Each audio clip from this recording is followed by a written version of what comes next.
Alors, je voudrais vous parler de la philosophie. La philosophie, pour moi, c'est la science du pauvre. Philosopher, d'ailleurs le mot philosopher veut dire quelque chose, aller vers la vérité, mais en réalité c'est un substitut à la vérité. Quand on ne connaît pas les choses, on philosophe. D'ailleurs, les cafés philo que j'ai organisés, notamment avec Christophe, s'adresse à quelqu'un qui n'a aucune culture, aucune connaissance livresque, etc., et qui en est réduit à une forme de logique, à une forme de bon sens, au sens Descartes dirait le bon sens est la chose du monde la mieux partagée, à une sorte de raisonnement plus ou moins abscon et abstrait. Et la philosophie est faite pour ça.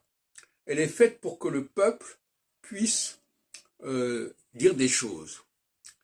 C'est pour ça que l'impératif catégorique de Kant, c'est une sorte de plaisanterie, parce que c'est une façon justement de généraliser.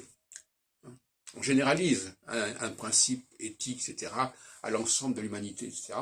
C'est typiquement philosophique. Et je dirais même que la rhétorique fait partie aussi de la philosophie.